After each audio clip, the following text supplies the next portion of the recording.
आज हम अध्ययन करेंगे न्यायपालिका की स्वतंत्रता। भारत में एक स्वतंत्र न्यायपालिका निष्पक्ष न्याय प्रदान कर सकती है। अतः भारतीय संविधान द्वारा न्यायपालिका को स्वतंत्र रखने का पूरा प्रयत्न किया गया है। न्यायपालिका को स्वतंत्र बनाए रखने के लिए संविधान में निम्नलिखित व्यवस्थाएं की गई है। न्यायाधीशों की नियुक्ति। संविधान के द्वारा सर्वोच्च और उच्च न्यायालय में न्यायाधीशों की नियुक्ति का अधिकार राष्ट्रपति को सौंपा गया है, जो मुख्य न्यायाधीश और अन्य न्यायाधीशों से परामर्श प्राप्त करते हुए न्यायाधीशों की नियुक्ति करता है। न्यायाधीशों की नियुक्ति के प्रसंग में सर्वोच्च न्यायालय ने अक्टूबर 1998 के निर्णय के आधार पर व्यवस्था कर दी कि अब इस प्रसंग में सरकार और भारत के मुख्य न्यायाधीश किसी के भी द्वारा मनमाना आचरण नहीं किया जा सकता। न्यायाधीशों की नियुक्ति के प्रसंग में इसे निश्चित रूप से श्रेष्ठ प्रक्रिया और श्रेष्ठ स्थिति कहा जा सकता है। कार्यकाल और कार्यकाल की सुरक्षा। भारत के सर्वोच्च न्यायालय के न्यायाधीश को 65 वर्ष की आयु तक अपने पद पर आसीन रहते हैं। उन्हें साधारणतः हटाया नहीं जा सकता। राष्ट्रपति किसी न्यायाधीश को केवल सिद्ध कदाचार और असमता के आधार पर ही हटा सकता है, लेकिन वह ऐसा तभी कर सकता है जब इस हेतु संसद के प्रत्येक सदन की समस्त संख्या के बहुमत द्वारा और उपस्थित और मतदान करने वाले सदस्यों कम से कम 2/3 बहुमत द्वारा समर्थित प्रस्ताव उसके समक्ष रखा जाए। पदच्युति की इस प्रक्रिया को व्यवहार में अपनाया जाना अत्यंत कठिन है। पर्याप्त वेतन और संसदीय नियंत्रण से परे। कार्य प्रणाली के नियमन हेतु नियम बनाने की शक्ति, कर्मचारी वर्ग पर नियंत्रण और उन्मुक्तियां। अवकाश प्राप्ति के बाद वकालत करने पर प्रतिबंध। ये सब न्यायपालिका की स्वतंत्रता को बताते हैं। अब है न्यायिक पुनरावलोकन या संविधान संरक्षक के रूप में सर्वोच्च न्यायालय, जुडिशियल रिव्यू और supreme court as guardian of the constitution.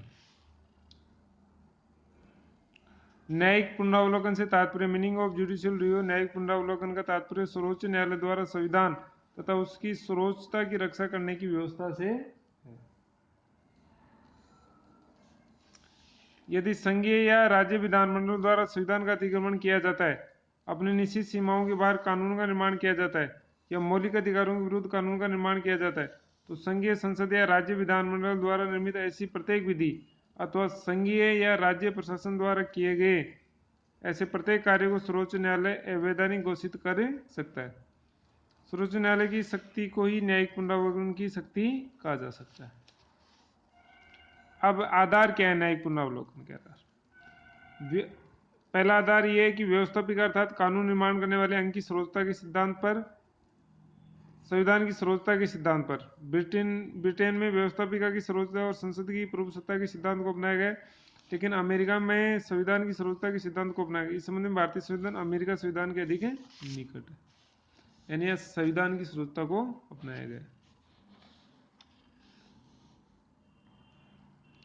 तो इसमें यह है न्यायिक पुनरावलोकन में कि कानूनों की वैधानिकता के परीक्षण की शक्ति। अनुच्छेद 131 और 132 सर्वोच्च न्यायालय की संघीय तथा राज्य सरकार द्वारा निर्मित विधियों के पुनरावलोकन का अधिकार देते हैं। इसी प्रकार संविधान के अनुच्छेद 13 और 32 मौलिक अधिकारों के संबंध में सर्वोच्च न्यायालय को इसी प्रकार की शक्ति प्रदान करते हैं।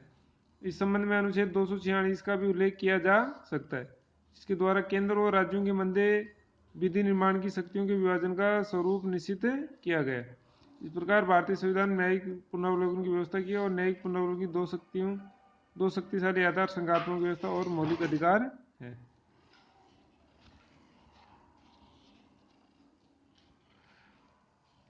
इस संबंध में सर्वाधिक महत्वपूर्ण अंतर दो देशों की संवैधानिक व्यवस्था में निहित है। अमेरिका संविधान में कानून की उचित प्रक्रिया, ड्यू प्रोसेस ऑफ लॉ शब्दावली को अपनाया गया है, लेकिन भारतीय संविधान में अमेरिका शब्दावली की स्थान पर जापानी संविधान की शब्दावली, कानून द्वारा स्थापित प्रक्रिया को अपनाया गया है। न्यायिक पुनरावलोकन की आलोचना।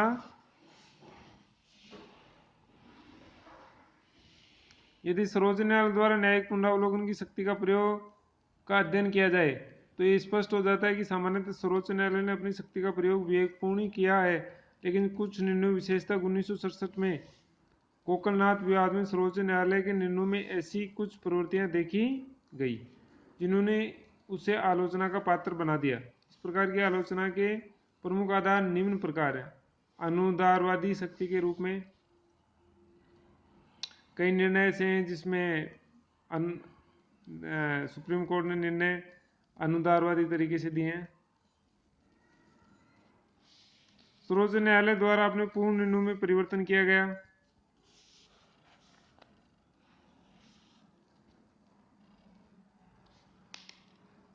संवैधानिक सीमाओं का अतिक्रमण, सामाजिक, आर्थिक और राजनीतिक जीवन में स्थिरता, संसदों और न्यायालयों के बीच संघर्ष की स्थिति को जन्म। इन सब आलोचनाओं के बाद भी न्यायिक पुनरावलोकन का महत्व है।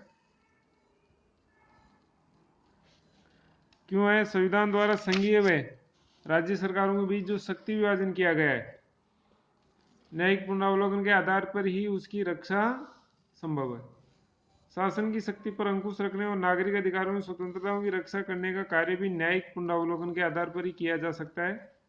न्यायिक पुनरावलोकन की व्यवस्था संविधान के संतुलन चक्र का कार्य करती है और न्यायिक पुनरावलोकन के आधार पर ही सर्वोच्च न्यायालय तथा उच्च न्यायालय संविधान के अधिकारी व्याख्याता एवं रक्षक के रूप में कर सकते हैं। इसके अतिरिक्त न्यायिक पुनरावलोकन के संबंध में की गई कुछ आलोचनाएं नितांत भ्रमपूर्ण तथ्यों से इस बात की पुष्टि नहीं होती कि न्यायिक पुनरावलोकन के संबंध में सर्वोच्च न्यायालय ने अनुदारवादी या प्रगति विरोधी शक्ति के रूप में कार्य किया। कुलदीप नैयर ने अपने लेख में नितांत सही रूप में लिखा है कि न्यायालय से न्यायिक पुनरावलोकन का अधिकार छीना जाना लोकतंत्र के हित में नहीं होगा।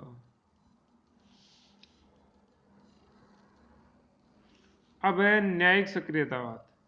ये एक नया मुद्दा है। न्यायिक सक्रियतावाद क्या है? इसमें कि भारत की न्याय व्यवस्था न्याय की परंपरा के धारणा पर आधारित रही है, लेकिन अब वर्तमान समय में क्या हो रहा है कि जो सरकार के 3 अंग हैं, कार्यपालिका, व्यवस्थापिका और न्यायपालिका।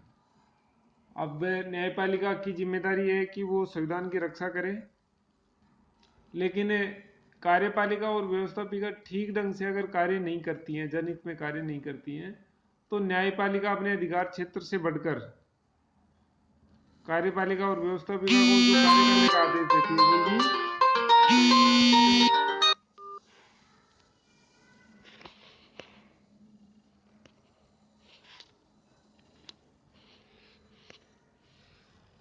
कार्यपालिका को जो आदेश देती है वही न्यायिक सक्रियतावाद कहलाता है।